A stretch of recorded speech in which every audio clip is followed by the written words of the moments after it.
বিভিন্ন জায়গায় বিভিন্ন রকমের নিউজ হচ্ছে আমার শারীরিক অবস্থা নিয়ে।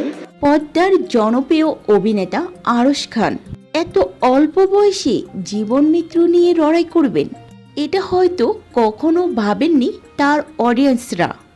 এত অল্প সময়ের মধ্যে তিনি এভাবে ভেঙে পড়বেন প্রিয় তারকা। সম্প্রতি এক ভিডিওতে আরশ খান নিজেই স্বীকার করেন ধূমপানের কারণে আজ তিনি এই ভয়াবহ পরিণতির মুখে। প্রশ্ন উঠলেন কেন এত বেশি ধূমপান করতেন। তিনি জানান অকালে বাবাকে হারানোর পর পরিবারের সমস্ত দায়িত্ব এসে পড়ে তার কাঁধে। জীবনের নানা চাপ, কাজ হারানো আর ব্যক্তিগত দুঃখ তাকে ধীরে ধীরে এই অন্ধকার পথে ঠেলে দেয়।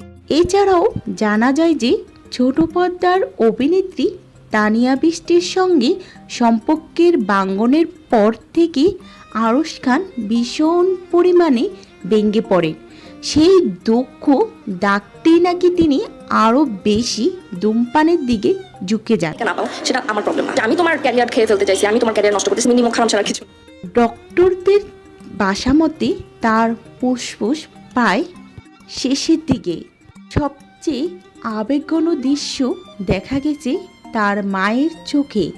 ভেঙে পড়া কণ্ঠে তিনি বলেন, মা বোনের এই বয়সে দায়িত্ব নেয়। আমার ছেলেটা কতদিন বাঁচবে জানি না। পরিবারের দায়িত্ব নিতে নিতে আজ সে নিজেই হারিয়ে যাচ্ছে। এই কথাগুলো বলতে গিয়ে কেঁদে ফেললেন আরশ খানের জন্মদাত্রী মা।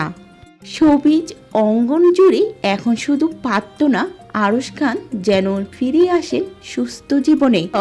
এখন প্রশ্ন একটাই, আরশ খান কি সত্যি এই লড়াই শেষ পর্যন্ত টিকে থাকতে পারবে? আশা করা যায় খুব শীঘ্রই তিনি সুস্থ হয়ে ফিরে আসবেন এই শোবিজ অঙ্গনে। ভিউয়ার্স, এই জনপ্রিয় অভিনেতা আরশ খানকে নিয়ে আপনার কি মতামত অবশ্যই নিচে কমেন্টে জানাতে ভুলবেন না।